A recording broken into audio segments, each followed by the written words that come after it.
Want to take a look beyond the walls of this house? We talked to the homeowner, the builder, and the designer on this episode of TimberTips.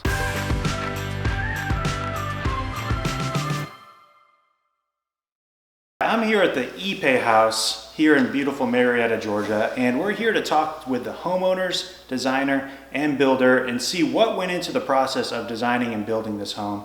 So why don't y'all introduce yourselves?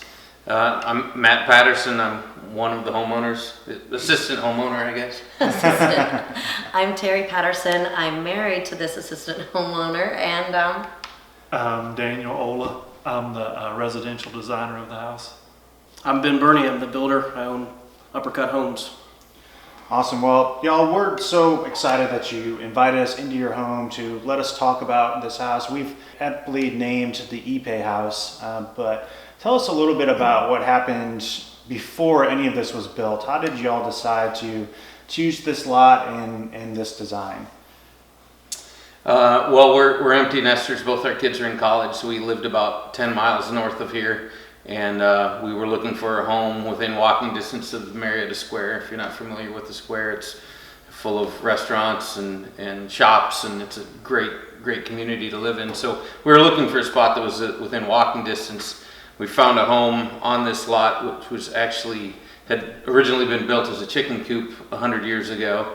And our original goal, meeting with Dan and Ben, was to take that home and modernize it and build a home, but that didn't really work out the way we wanted. no, not quite.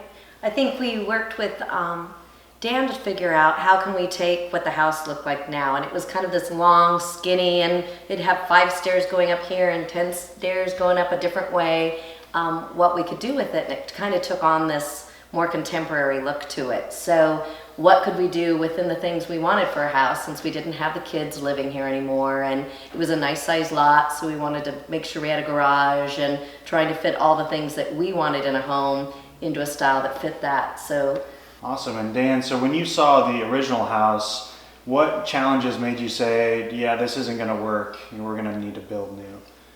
It had good bones, but there were just so many things that were kind of restricting them of what they really wanted. You know, there's only so much you could do with it, but you would still not get a lot of the things you want. So probably it just made more sense, rather than putting all that money into the renovation and not really getting everything that you want, it would have been a better deal just to start over. One of the things that we had to uncover was the house had asbestos in it. So we had to abate regardless of what we were going to do. What were your must-haves in this house that you were able to accomplish, either from a design perspective or just in features of the house? Well, we wanted the open floor plan, which we obviously got.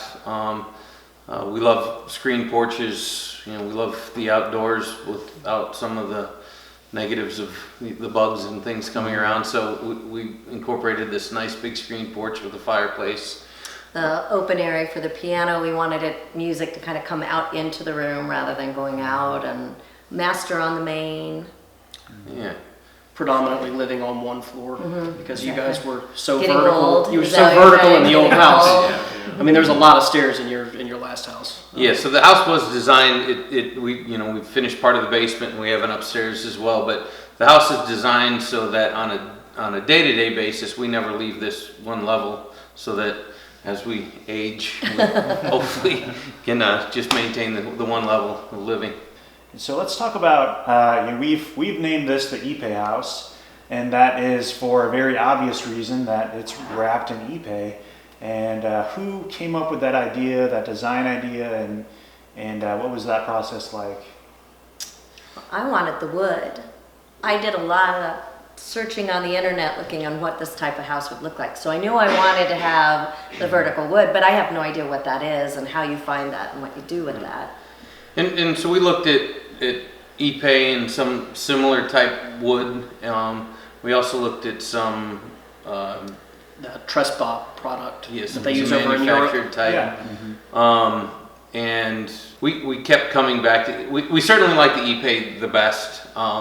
It's obviously it's not always the best choice, and we went back and forth and tried to figure out, we were working within a budget and wanted to make sure that we could make it work, and it just came to the decision that this was what we wanted and we were going to make it work. It's just the prettiest, and It's- I mean, It has that deep, rich color and you that you told just us can't. about it. We went to TimberTown, and you guys were so helpful up there, talking about the different woods and all of that. So, and you were working with Dan, figuring out how much can we use and where do we use it to get the pops, just so we can be, again, cost effective with that. And how do you mix it with other materials? And So Ben, you were a big proponent of Ipe as well. Is that material of choice? That you used Ipe a lot? I try to introduce it to as many projects as possible, just because it's a pretty unique product. It's hard as a rock, lasts forever. It's pretty stable. The color, when you just put a clear oil on it, I mean, it speaks for itself. It's just gorgeous.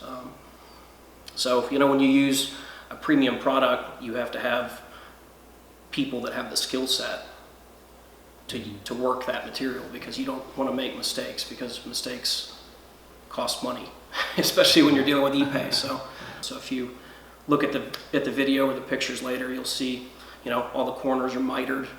They're all pegged. All the pegs are at the same spot in each board all the way up. So it takes time, but it looks that way for a reason.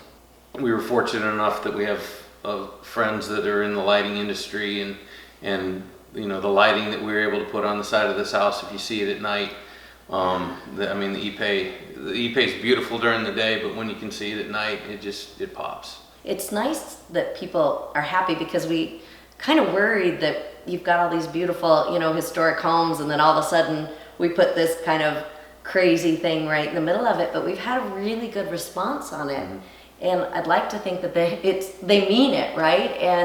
And so it is kind of fun to say, yeah, we're that new house. You are part of a community, and you've built in the community, and now the community is also a part of you, and they're with y'all together, and which I think is incredible. Is there anything else that we didn't touch on about this house that what's your just favorite part about this house that maybe we didn't touch on?